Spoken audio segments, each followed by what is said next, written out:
नमस्कार साथियों, हम पढ़ रहे हैं राजस्थान के लोक देवता से संबंधित राजस्थान अधीनस्थ बोर्ड या आरपीएससी के द्वारा पिछले 10 साल में यहाँ से जितने भी क्वेश्चन पूछे गए उनको आज क्लास में हम डिस्कस करने वाले हैं। फ्रेंड्स, ये हमारी सेकंड क्लास है। इससे पहले हमने फर्स्ट क्लास पढ़ ली है, उसमें 20 क्वेश्चन डिस्कस कर लिए हैं विथ डिटेल के साथ में, तो आप उसको देख लीजिए। नीचे डिस्क्रिप्शन में प्लेलिस्ट मिल जाएगी, आप वहाँ से आप देख सकते हैं। अब हमारा 21 क्वेश्चन है, किस लोक देवता की ख्याति 4 हाथों वाले बाबा के रूप में हुई। यानी कि कौन राजस्थान के कौन से लोक देवता हैं उनकी ख्याति 4 हाथों वाले देवता के रूप में हुई। तो ये कौन है? बीर कल्ला जी। कौन है? बीर कल्ला जी की ख्याति 4 हाथों वाले देवता के रूप में हुई। तो ये हाल ही में क्वेश्चन पूछा गया है, सीईटी एग्जाम 2023 में पूछा गया क्वेश्चन है फ्रेंड्स, और ये पहले भी पूछा जा चुका है।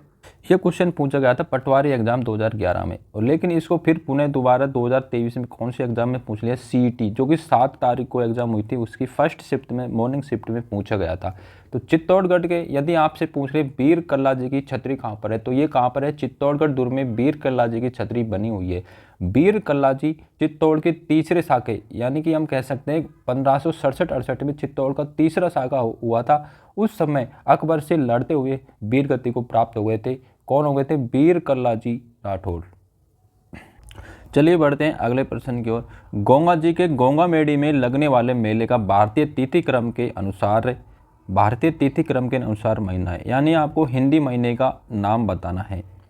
तो गोंगा जी के गोंगा मेड़ी ये कहाँ पर पड़ता है? नौहर, और ये पड़ता है हनुमानगढ़ डिस्ट्रिक्ट में। कौन सा है? गोंगा मेड़ी कहाँ पड़ता है? नौहर, हनुमानगढ़ डिस्ट्रिक्ट में पड़ता है। तो वहाँ पर जो मेला बढ़ता है गोंगा जी का, तो कौन से महीने में लगता है? आपको इसका आंसर बताना है।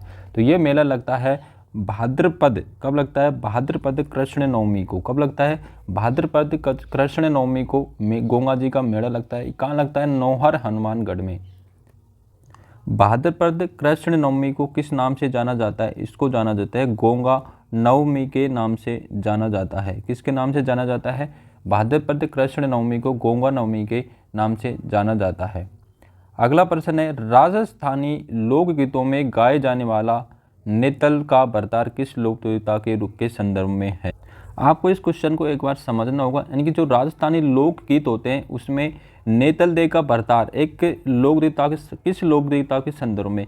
नेतल देव मतलब हमारे यहाँ पर कौन, किसका संबंध है? इससे रामदेव जी का संबंध है। कौन, किसका संबंध है? रामदेव जी का संबंध को नेतल का बरतार। नेतल, इनकी पत्नी का नाम क्या था? नेतल देव या निहाल देव। इनकी पत्नी का नाम क्या था? नेतल देव। तो नेतल देव और बरतार का मतलब होता है पति। क्या होता है? पति। तो नेतल का बरतार किसके लिए कहा जाता है? रामदेव जी के लिए, क्योंकि ये नेतल देव के पति थे। यानी कि बरतार का मतलब होता है पति। तो अगला प्रश्न है, तेजा जी के जन्म स्थल का नाम बताइए। आपको तेजा जी के जन्म स्थल का नाम बताना है। तो तेजा जी का जन्म कहाँ पर हुआ था? खडनाल में, और खडनाल पड़ता है नागौर जिले में। कौन से डिस्ट्रिक्ट में पड़ता है? नागौर में। और यदि आपसे पूछ ले कि इनका तेजा जी का प्रमुख यानी कि प्रमुख पूजा स्थल कौन सा है, तो ये है नागौर में ही पड़ता है। ये कौन सा है? पर्वतसर। कौन सा है? पर्वतसर नागौर। कहाँ पर पड़ता है? पर्वतसर नागौर में ही इनका प्रसिद्ध पूजा स्थल है। किसका है? तेजा जी का। और एक क्वेश्चन और पूछा जाता है इनसे संबंधित एग्जाम में, यानी कि तेजा दशमी कब आती है? तो भाद्रपद शुक्ल दशमी को क्या मनाई जाती है? तेजा दशमी मनाई जाती है। तो आप इसको भी याद रखना। अगला प्रश्न है, गोंगा जी का प्रमुख मेला गोंगा मेड़ी यह कहाँ पड़ता है? हनुमानगढ़ में बढ़ता है, जबकि इनका दूसरा मेला कहाँ पर बढ़ता है? आपको बताने कि गोंगा जी का एक मेला तो बढ़ता है हनुमानगढ़ में, और एक दूसरा मेला है वो कहाँ पर बढ़ता है? तो आपको 4 ऑप्शन देंगे, आपको इसका सही आंसर बताना है। तो गोंगा जी का दूसरा मेला बढ़ता है गोंगा जी की ओलड़ी या सांचौर में। मैंने इसको फर्स्ट वीडियो में भी, इसके फर्स्ट पार्ट में भी बताया था कि गोंगा जी की झोपड़ी, उसको हम क्या बोलते हैं? गोंगा जी की ओलड़ी। कहाँ पर स्थित है? सांचौर या सांचौर। सांचौर कहाँ पड़ता है? जालोर जिले में। कहाँ पड़ता है? ये जालोर डिस्ट्रिक्ट में पड़ता है। तो यहाँ पर गोंगा जी का दूसरा मेला बढ़ता है। गोंगा जी के जन्म स्थान की बात की जाए तो इनका जन्म हुआ था ददरेवा चूरू में, और गोंगा जी ने एकमात्र राजस्थान के लोक देवता थे गोंगा जी। इन्होंने क्या किया था? महमूद गजनबी से युद्ध किया था। अगला प्रश्न है, प्लेग रक्षक एवं ऊँटों के देवता के रूप में किस लोक देवता को जाना जाता है? यानी कि प्लेग रक्षक देवता और ऊँटों के देवता के रूप में किसे जाना जाता है? आपको इसका सही आंसर बताना है।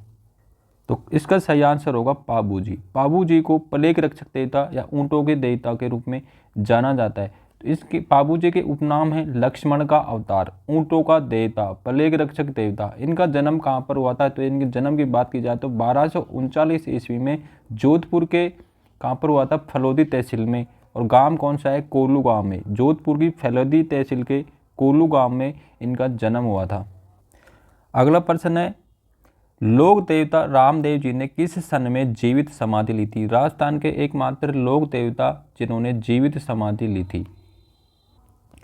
तो रामदेव जी ने समाधि कहाँ पर ली थी? तो जैसलमेर के पोखरण में। कहाँ पर ली थी? रामदेवरा में रामदेव जी का मेला लगता है, तो उसके पास में एक राम सरोवर के किनारे। और कब ली थी? 1458 ईस्वी में। यानी कि राम सरोवर के किनारे रामदेवरा में कहाँ पर ली थी? जैसलमेर में। तो हमारा कौन सा ऑप्शन सही हो जाएगा? ऑप्शन 27 में सी ऑप्शन सही हो जाएगा। अगला प्रश्न, कौन सा युग में गलत सम्मिलित है? आपको 4 ऑप्शन दिए गए, आपको सही आंसर बताना है। यहाँ पर ऑप्शन 1 की बात की जाए तो पाबू जी का संबंध कोल्लू से, तो ये हमारा सही है। गोंगा जी का संबंध ददरेवा से है, तो ये हमारा सही है। रामदेव जी का संबंध रामदेवरा से है, तो ये हमारा सही है। तो यहाँ पर मल्लीनाथ जी का संबंध खरनाल से बताया, तो हमारा ऑप्शन सी गलत हो जाएगा। खरनाल का संबंध किससे है? तेजा जी से। किससे है? तेजा जी से है। जबकि यहाँ पर मल्लीनाथ जी की बात की जाए तो इनका संबंध किससे है? तिलवाड़ा बाड़मेर से। और ये कहाँ पड़ता है? बाड़मेर में पड़ता है। तो इस प्रकार से हमारा सी ऑप्शन गलत सम्मिलित है, यानी कि सही सम्मिलित नहीं है। अगला, पाबू जी का मुख्य तीर्थ स्थल है। तो आप सभी को पता है कि पाबू जी का जन्म कहाँ था? कोल्लू मंड फलोदी जोधपुर में हुआ था। तो पाबू जी का मुख्य उपासना स्थल यानी मुख्य तीर्थ स्थल क्या है? कोल्लू। तो पाबू जी का प्रमुख उपासना स्थल कोल्लू कहाँ पर पड़ता है? फलोदी जोधपुर में पड़ता है। और यहाँ पर चैत्र अमावस्या को मेला पड़ता है। इसके अतिरिक्त यदि बात की जाए तो पाबू जी का मेला कहाँ पर? उदयपुर के आहड़ में भी प्रतिवर्ष मेला लगता है। अगला प्रश्न, किस लोक देवता की पत्नी सती नहीं हुई थी? तो कौन से लोक देवता हैं उनकी पत्नी सती नहीं होती? तो ये हैं हडबू जी। हडबू जी ऐसे लोक देवता हैं इनकी पत्नी सती नहीं हुई थी। हडबू जी के यदि प्रमुख पूजा स्थल की बात की जाए तो ये है बेंगटी। और ये कहाँ पड़ता है? ये भी फलोदी जोधपुर में पड़ता है। इनका प्रमुख पूजा स्थल क्या है? बेंगटी जोधपुर। किसका है? हडबू जी का। हडबू जी एक लोक गायों की रक्षा में प्राणोत्सर्ग करने वाले कौन से लोक देवता प्रसिद्ध हैं? तो यहाँ पर हमारे तीनों ही गोंगा जी, पाबू जी और तेजा जी तीनों ही गायों के रक्षा करते हुए अपने प्राणों का बलिदान दिया था। तो यहाँ पर ऑप्शन डी हमारा सही हो जाएगा। बूरिया बाबा आराध्य देवता हैं। तो आपको किसके आराध्य देवता हैं? बूरिया बाबा गोडवाड़ के मीणाओं के लोक देवता हैं। तो हमारा ए ऑप्शन यहाँ से सही हो जाएगा। अगला प्रश्न, निम्न में से कौन राजस्थान के लोक देवता नहीं है? तो आपको 4 ऑप्शन दिए गए, आपको बताना है। तो गोंगा जी हमारे राजस्थान के लोक देवता हैं, रामदेव जी हैं, पाबू जी हैं। लेकिन हम जब राजस्थान के लोक देवता पढ़ते हैं तो हमारा ऑप्शन हमारा डी सही हो जाएगा, क्योंकि नामदेव जी का संबंध कहाँ से है? महाराष्ट्र से। तो ये कहाँ के नामदेव जी का संबंध कहाँ से? महाराष्ट्र से। तो राजस्थान से संबंध न होकर के महाराष्ट्र से है। जबकि हम राजस्थान के लोक देवता पढ़ते हैं तो हम तीनों ही का ही नाम राजस्थान के लोक देवताओं में पढ़ते हैं। अगला प्रश्न, निम्नलिखित में कौन सा सही सम्मिलित नहीं है? यहाँ पर आपको 4 ऑप्शन दिए गए, आपको बताना है कौन सा सही सम्मिलित नहीं है। यदि हम ऑप्शन 1 की बात करते हैं, गोंगा जी का संबंध किससे है? गोंगा मेढ़ी से। और यह कहाँ पर पड़ता है? हनुमानगढ़। तो ये हमारा सही। दूसरा पढ़ते हैं, मल्लीनाथ जी का ये दे रखा है पिचियाग। तो इसका संबंध मल्लीनाथ जी का संबंध यहाँ से किससे है? तिलवाड़ा से। और तिलवाड़ा कहाँ पर पड़ता है? ये पड़ता है बाड़मेर में। और पाबू जी का संबंध कोल्लू से फलोदी जोधपुर में पड़ता है। तेजा जी के संबंध किससे? परबत्सर नागौर से। तो ये कहाँ पड़ता है? नागौर जिले में पड़ता है, नागौर डिस्ट्रिक्ट में। तो हमारा ऑप्शन बी सही यहाँ से सम्मिलित नहीं है। तो हमारा बी ऑप्शन सही हो जाएगा। इनका संबंध मल्लीनाथ जी का संबंध पिचियाग से बताया, जबकि हमारा पिचियाग से संबंध न होकर के इनका संबंध किससे है? तिलवाड़ा, जो कि कहाँ पड़ता है? ये पड़ता है बाड़मेर में। अगला प्रश्न है, किस लोक देवता की पत्नी उनकी मृत्यु के बाद सती हो गई थी? आपको 4 ऑप्शन दिए गए हैं। तो 35 में हमारा आएगा तेजा जी। तेजा जी की पत्नी है जो उनकी मृत्यु के बाद में सती हो गई थी। अगला प्रश्न है, निम्नलिखित में कौन सा युग में गलत सम्मिलित है? इसी प्रकार का भी थोड़ी देर पहले हमने क्वेश्चन देखा था। पाबू जी का संबंध कोल्लू से है, सही है। तेजा जी का खरनाल से है, सही है। मल्लीनाथ जी का संबंध गागरोन से न होकर के कहाँ से है? तिलवाड़ा से। कहाँ से है? तिलवाड़ा से। अगला है, रामदेव जी का संबंध है रामदेवरा से, तो सही है। तो हमारा ऑप्शन सी यहाँ से गलत सम्मिलित है। ये क्वेश्चन पूछा गया था सेकंड ग्रेड अध्यापक भर्ती परीक्षा 2017 में पूछा गया था, सेकंड ग्रेड टीचर एग्जाम में। अगला है इनको सम्मिलित कीजिए। आपको 4 ऑप्शन दिए गए, इनको सही सम्मिलित करना है। आपको यहाँ पर मेल करना है, कुछ लोक देवताओं के नाम दिए और उनके प्रमुख पूजा स्थल दिए गए। तो तल्ली नाथ जी का प्रमुख पूजा स्थल कौन सा है?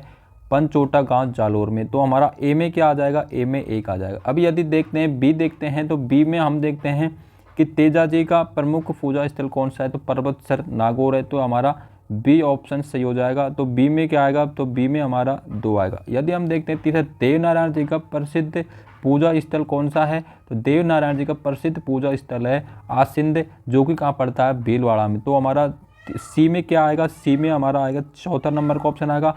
अब फिर एक लास्ट बच रहा है, तो पाबू जी का कहाँ पर है? कोल्लू फलोदी जोधपुर, यानी कोल्लू मंड फलोदी जोधपुर में। ऑप्शन डी में क्या आएगा? तो ऑप्शन डी में 3 आएगा। तो यदि आपको ऑप्शन इस प्रकार मिल जाता है, आपको मैंने 4 ऑप्शन नहीं दिए, और यदि आपको एग्जाम में इस प्रकार क्वेश्चन आता है तो आपको इस प्रकार से सेट करना है। और जो क्वेश्चन में ये 1 2 3 4 मिलते हैं, 1 2 4 3 मिलते हैं, उसको टिक करके आ जाना है, आपका आंसर राइट हो जाएगा।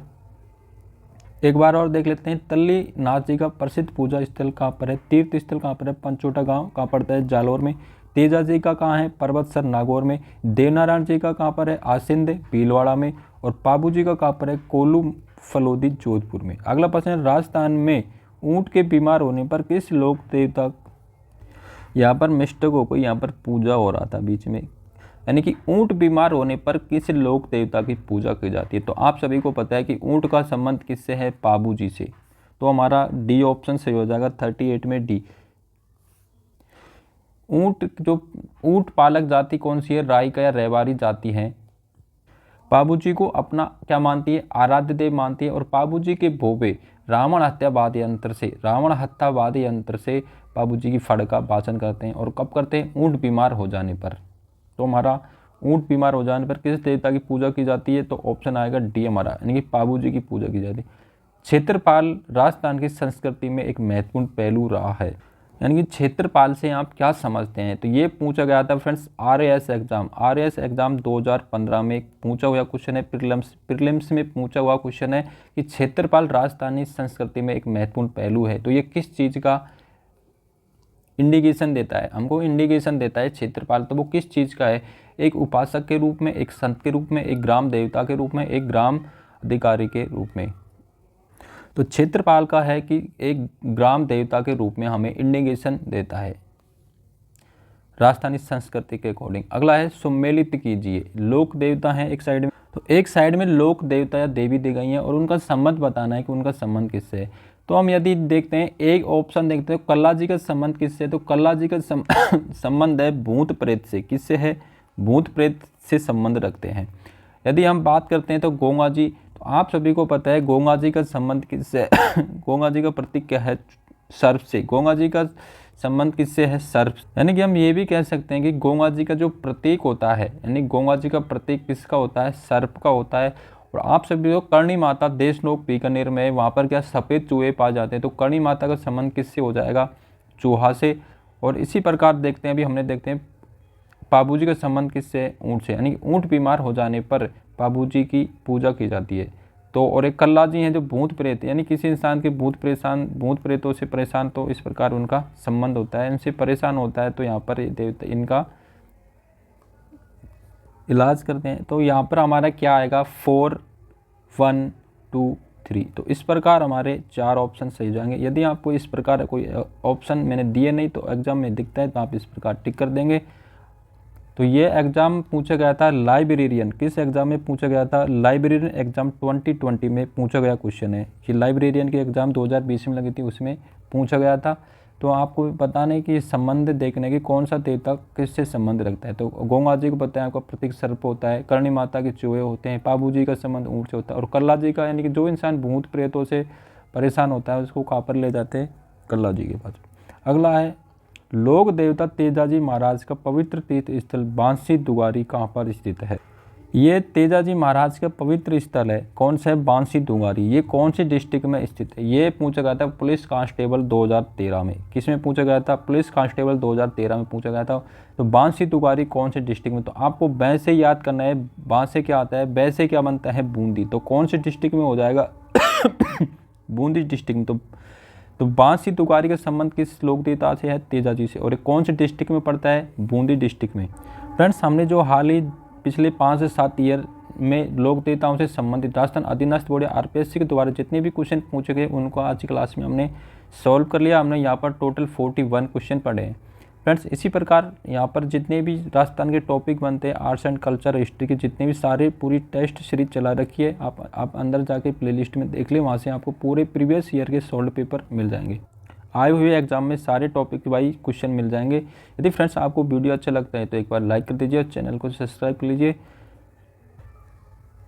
थैंक्स फ्रेंड्स, मिलते हैं अगले क्लास में।